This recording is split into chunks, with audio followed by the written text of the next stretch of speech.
Okay, so hello everyone. Right now I'm walking to class. So yesterday, what we did was we had class, and then we went to the Chinese National Museum. And now this is really interesting because in class we learned about the Opium Wars and all the other things that set the spark for the Chinese nationalism and communist revolutions and stuff. So the crazy thing about the Opium Wars is that, and all the other things from 1939 on inwards in China, is that the West, well, I don't know about other countries besides the United States, so if you're from another country, don't get mad at me for saying the West, but you don't really learn about these things unless you take a very specialized course. So the thing about the Opium Wars is it was extremely devastating to China. So you might learn about it, you might hear about it, oh, they're selling opium to the Chinese, but it's a lot more sinister than that, because it's like if today, if the United States had Walmart, they hired Walmart and then hired a mercenary corporation to go to some foreign place, let's say Mars, had Martians on it. So the United States hires Walmart and a mercenary corps to go to Mars and sell Walter White's meth to get the Martians addicted to meth. That way the Martians have less wealth flowing into their country and more wealth flowing out. That was the analogy the professor used. I tweaked it a little bit. But yeah, that's basically what the Opium War was. The British getting tens of millions of Chinese addicted to opium.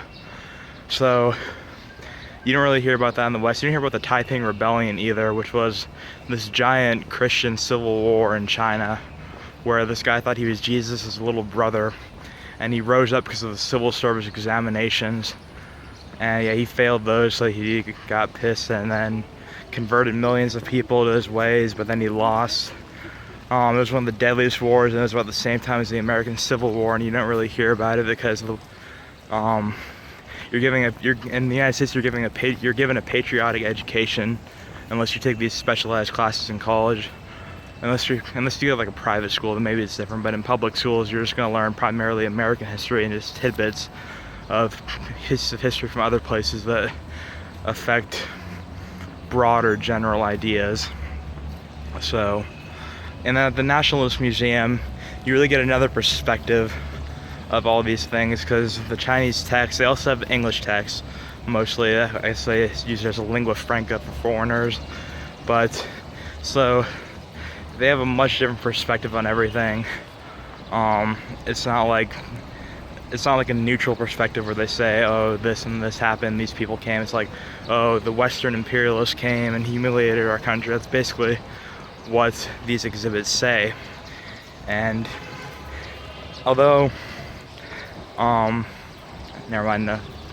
So the Nationalist Museum, they have all of these things of China's history.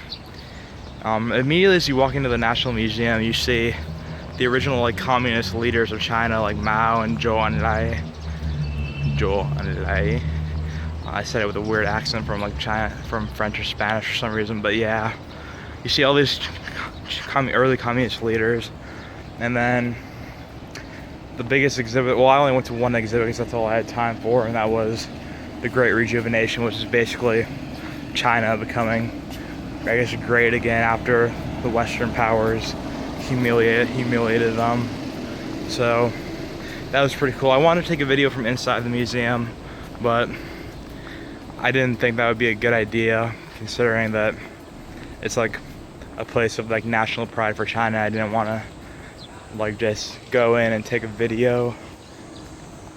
So yeah, the National Museum was pretty cool. If you're ever in China, I highly recommend it. There's an ancient China exhibit I want to go to, but I didn't have time. But the museum is free to go to if you have a passport. So, and if you're in China, you have to have a passport if you're American, and pretty much from any other country. But yeah, so if you're ever in China, go to the National Museum. Really cool place. It's near Tiananmen Square and the Forbidden Palace, so you could do all those in one day probably.